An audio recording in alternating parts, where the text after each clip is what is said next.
Since graduating university, my son Lyall's been commuting 2 hours by car every day. And he calls me all the time on his drive home, and he's terrible road rage. He gets so mad at me, and he's complaining that his back hurts and that his back's killing him, but I think it's the commute that's starting to kill my Lyall. I mean, he doesn't get any physical activity, which scares me because, you know, his father had cardiovascular disease and lung cancer. God rest his soul. Just imagine if the time Lyall spent driving, he spent our time being active, outside being active, and I just feel awful. He learned this behavior from me after driving him, to and from school, even though we live close by. And looking back, I really just planted the wrong seed in that baby boy's brain all those years ago. And if I could go back and encourage him to use active transport, I would. And who knows where he'd be today. My daughter Kylie is beginning to show the signs of a car-centric lifestyle.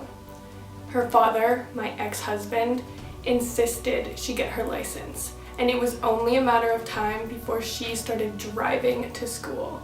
I began to worry instantly. Being a teenager is hard enough, but her driving was making her depression and anxiety even worse. Her grades were starting to slip, and she complained that she wasn't able to focus in class. Seeing how driving was impacting my daughter's well-being, we spoke to Dr. Kee about the impacts of her lifestyle. Currently, at least 60% of the global population fails to achieve the minimum recommendation of 30 minutes of daily moderate physical activity. In Canada, the number is 2/3 of the population. Our heavy dependence on single occupancy vehicles in North America and our perceived lack of time for physical activity can contribute to poor mental and physical health, as well as the onset of chronic diseases such as obesity, cardiovascular disease, hypertension, osteoarthritis, and some types of cancers and type 2 diabetes.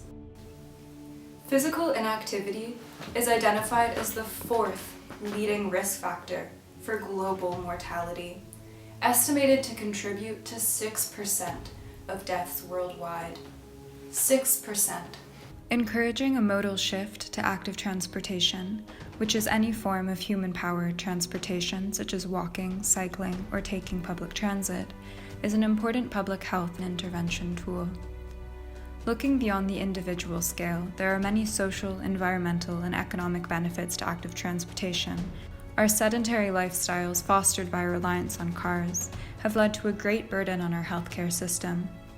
Many studies have proven the economic incentive to invest in cyclist and pedestrian-friendly environments, as active transportation fosters a healthier population, leading to reduced healthcare costs. Active transportation is an important population health intervention tool. I always recommend active transportation to my patients. The time is now to create an active lifestyle for your children. This public service announcement was sponsored by MAD, Mothers Against Driving. Make the right choice today. Choose active transportation.